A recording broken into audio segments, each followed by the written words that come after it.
أعوذ بالله من الشيطان الرجيم.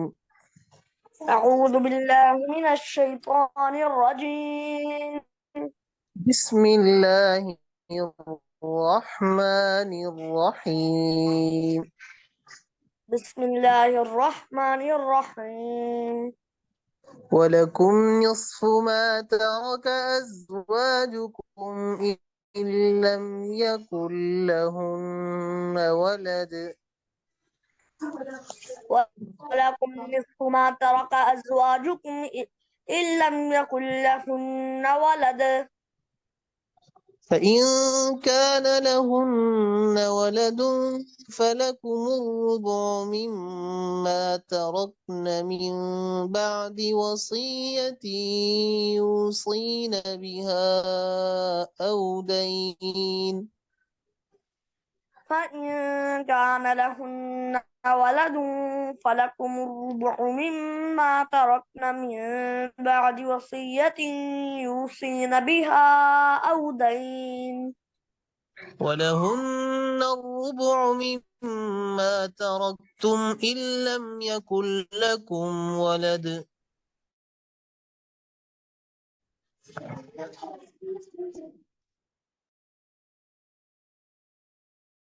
ولهن الربع مما ولد فلهن الثمن مما تركتم सबक की आवाज कट रही है. من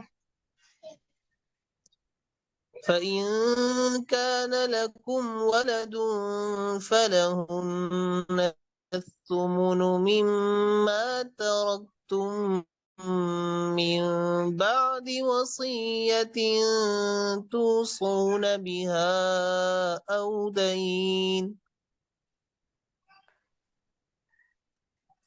فإن كان لكم ولد فلهن الثلث مما تركتم من بعد وصية توصون بها أو دين. فلهن الثمن مما تركتم من بعد وصية توصون بها أو دين. فلهن الثمن مما تركتم من بعد وصية توصون بها أو دين. وإن كان رجل يورث كلالة أو امرأة وله أخ أو أخت فلكل واحد منهما السدس. وإن كان رجل يورث كلالة أو امرأة وله أخ أو أخت فلكل واحد منهما السدس. وإن كانوا وإن كان رجل يورث كلالة أو امرأة وله أخ أو أخت فلكل واحد منهما السدس. وإن كان رجل يورث كلالة أو امرأة وله أخ أو أخت فلكل واحد منهما السدس. فإن كانوا أكثر من ذلك فهم شركاء في الثلث من بعد وصية يوصى بها أو دين غير مضار. जी. فإن كانوا أكثر من ذلك فهم شركاء في الثلث من بعد وصية يوصى بها أو دين غير مضار. يوصى بها أو دين غير مضار.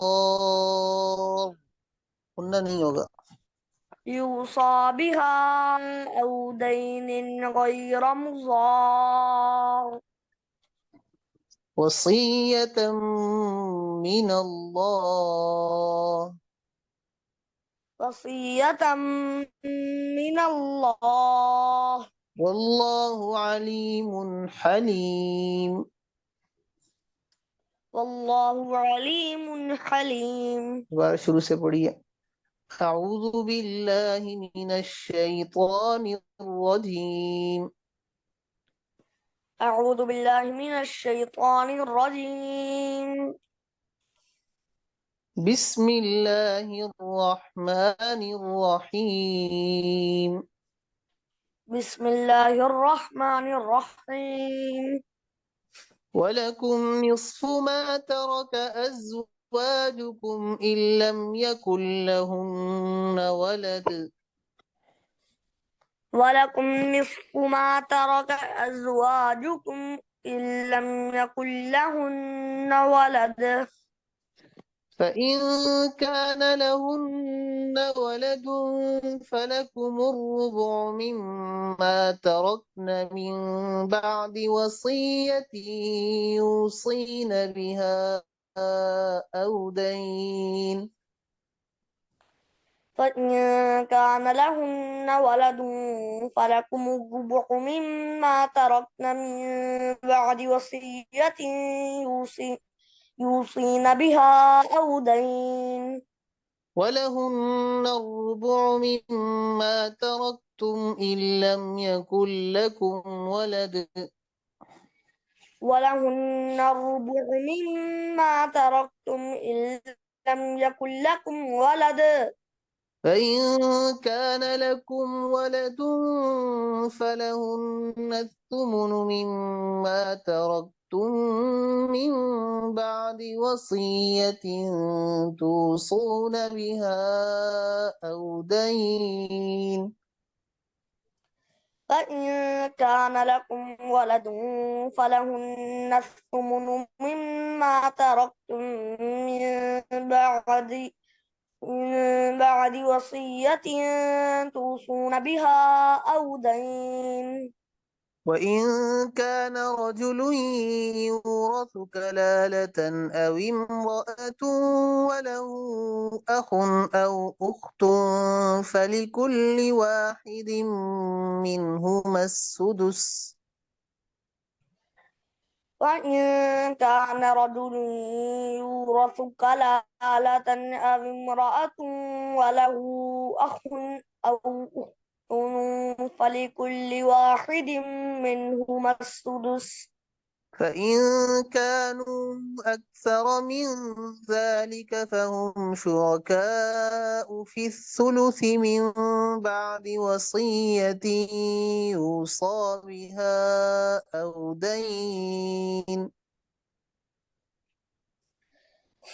فإن كانوا أكثر من ذلك فهم شركاء في الثلث من بعد وصية يوصى بها أو دين غير مضار. غير مضار आखिर में तशहीद है तो जरा सख्त करके पढ़ेंगे. गैर मुज़ार. غير مضار وصية من الله. وصية من الله والله عليم حليم. والله عليم حليم